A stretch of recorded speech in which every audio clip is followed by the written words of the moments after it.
Anna Wallace understood the danger before the rest of the world knew it existed. In the summer of 1980, long before the wedding, interviews, recordings, divorce, and tragedy in Paris, she saw Prince Charles turn toward Camilla Parker Bowles in a crowded royal room and understood what any future woman in his life would be expected to accept. Charles had brought Anna to the event, but his attention kept drifting back to Camilla. He danced with her, stayed close to her, and behaved as though Anna should simply endure it. Anna refused. She was said to have told him that no one treated her that way, not even him. Then she walked out. Charles did not merely have a past with Camilla. He still had an emotional life built around her. By the late 1970s, Charles was under intense pressure to marry. He was the Prince of Wales, heir to the British throne, famous, wealthy, and still unmarried in his early 30s. Courtiers worried. Newspapers treated each dinner polo match and country weekend as a possible royal engagement. The monarchy needed a suitable bride with the right family and the strength to survive public attention. Yet Charles had already met the woman who made most others seem temporary. He met Camilla in the early 1970s. She laughed with him, understood him, and was not intimidated by his title. She made him feel seen as a man rather than observed as a future king. Charles did not marry Camilla when he had the chance. Timing, expectation, and his own hesitation stood in the way. Camilla married Andrew Parker Bowles, but remained in the same social world. She knew Charles's friends' routines, humor, country interests, and emotional weaknesses. She was not a distant memory. Charles continued dating, yet the conflict never changed. He needed a wife who satisfied the monarchy, while the woman who calmed him most was already married to someone else. Every later courtship therefore required another woman to accept Camilla's shadow. Anna Wallace initially appeared to be a serious answer. She was the daughter of Hamish Wallace, a wealthy Scottish landowner. She came from the world Charles knew well, a world of estates, horses, hunting, and strict social codes. Anna was beautiful, confident, and an accomplished horsewoman. Her nickname, Whiplash Wallace, reflected her independence. She could stand beside a prince without disappearing. But during a celebration connected with the Queen Mother's 80th birthday in 1980, Charles focused openly on Camilla. Anna saw that the problem was not one careless dance. If she stayed, she would be expected to tolerate Camilla forever. She left before the compromise became a life. Charles was also grieving after the murder of Lord Mountbatten in 1979. Mountbatten had been a mentor, advisor, and major emotional influence. His death left Charles lonely and vulnerable. Soon Diana Spencer moved closer into view. Charles had first known Diana when he dated her older sister Sarah. By 1980, Diana had become a possible bride. She came from an old, aristocratic family, had the right lineage, and appeared shy, gentle, and emotionally open. She was also much younger than Charles, which made her seem easier to guide into royal life. Diana's childhood had not been emotionally secure.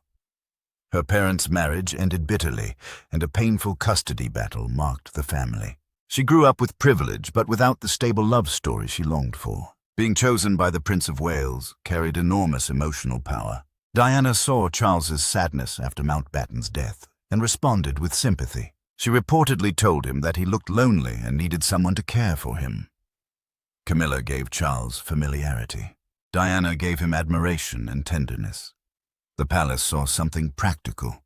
Diana was aristocratic enough for the institution, modest enough for the public, young enough to be shaped, and photogenic enough to refresh the monarchy. The courtship accelerated during 1980.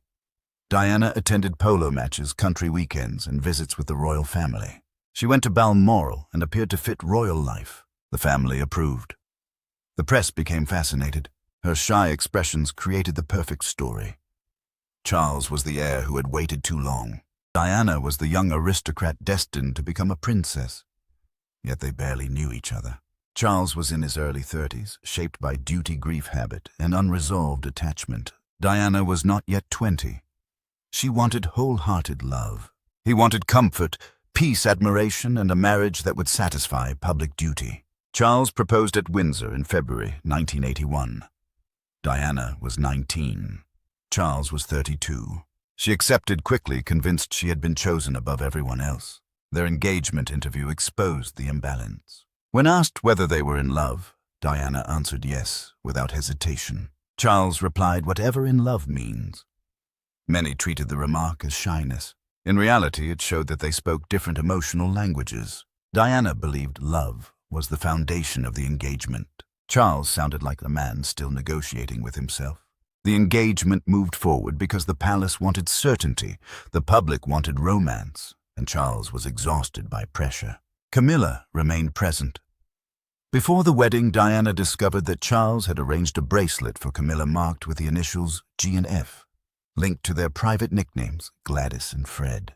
The discovery showed that Camilla was not simply an old friend from a finished chapter. Diana also felt that Camilla understood Charles's world far better than she did. Camilla knew the country routines, hunting circles, private jokes, and social map.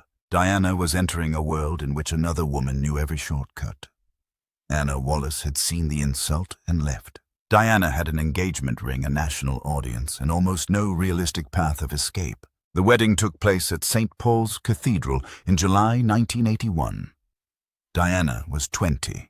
Crowds filled London, and television carried the ceremony around the world. Diana's dress and enormous train became symbols of a modern fairy tale. Charles stood beside her in uniform, solemn and controlled. The scale of the event made private doubts seem small, but the foundation was already damaged. Diana hoped the vows would make her central in Charles's heart. Charles entered with his routine's emotional reserve and bond with Camilla unresolved. The monarchy produced a magnificent wedding, but magnificence could not create intimacy. The honeymoon exposed the mismatch. Charles enjoyed books, painting, solitude, and long periods of quiet. Diana wanted closeness, reassurance, and clear proof that she was his chosen person. She noticed Charles wearing cufflinks connected with Camilla. To Charles, they may have seemed harmless, private continuities. To Diana, they proved that Camilla was still inside the marriage. Royal life then closed around her. Cameras followed her, watched her work, waited outside her home, and turned every expression into news. Charles had grown up under observation. Diana entered the system at 20 without the emotional protection needed to survive it. Diana lost weight during the engagement and later explained that bulimia began around that period and worsened during the marriage. The disorder reflected fear, isolation, and the feeling that her life was controlled by others.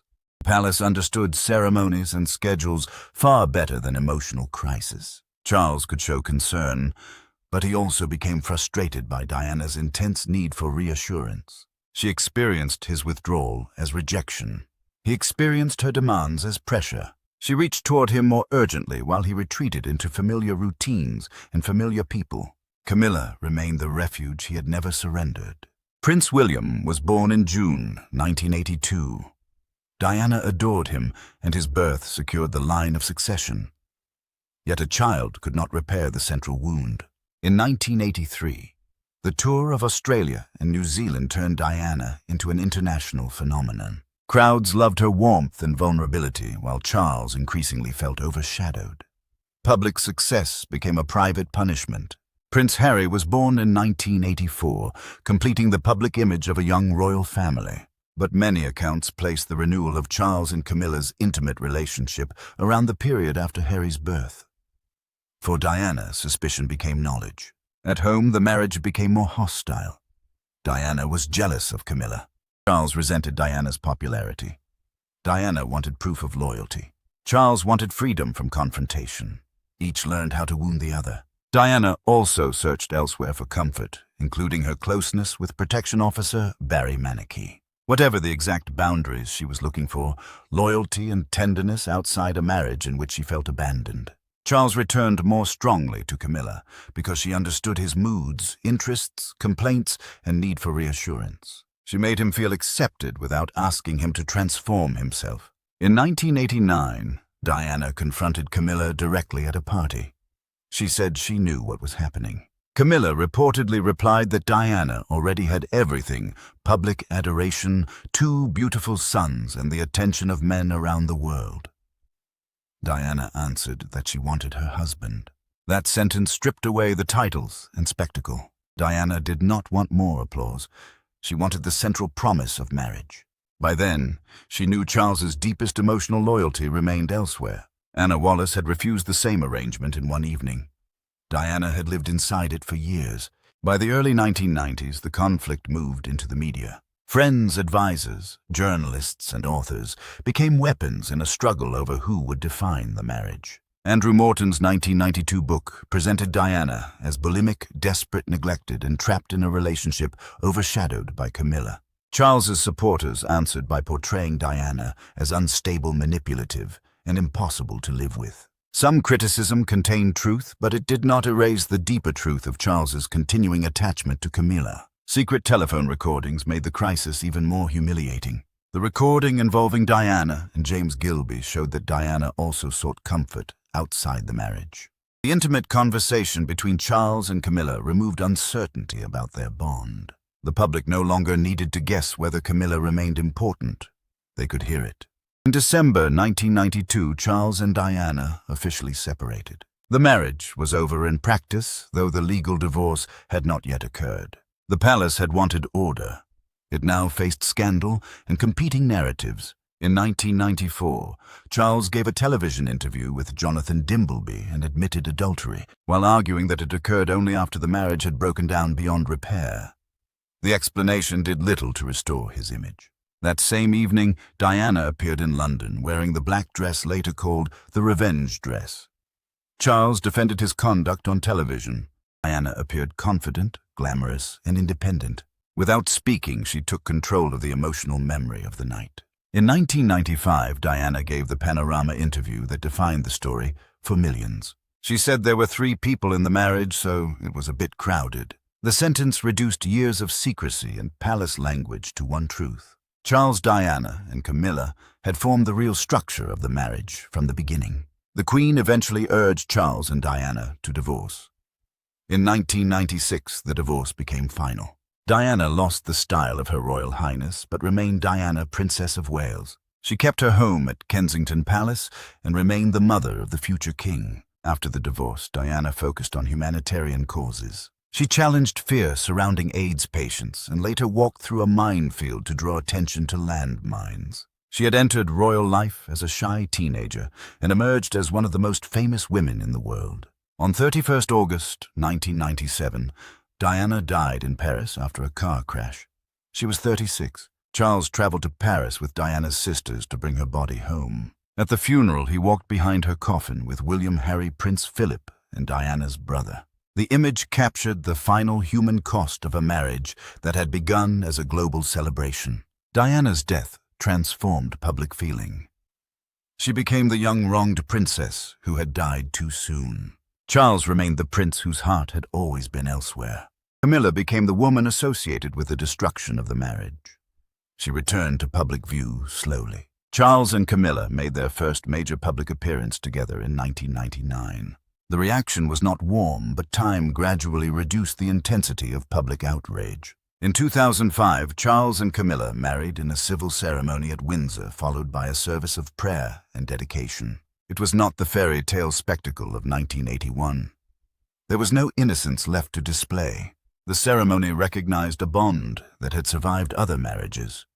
Scandal, divorce, Diana's death, and decades of opposition. After all the damage, Charles ended up with the woman who had been emotionally central from the beginning. That ending is why Anna Wallace remains important. She appeared before the wedding, the children, the recordings, the divorce, and the tragedy. She saw the structure while escape was still possible. Charles wanted a new woman beside him while keeping Camilla emotionally close. Anna refused. Diana believed love, marriage, children, and duty might overcome the same problem. They could not. Anna preserved her freedom. Diana entered the arrangement under the full weight of royalty and paid a devastating price. The tragedy was already visible in 1980 when Charles turned toward Camilla, and Anna decided that no prince was important enough to make humiliation acceptable.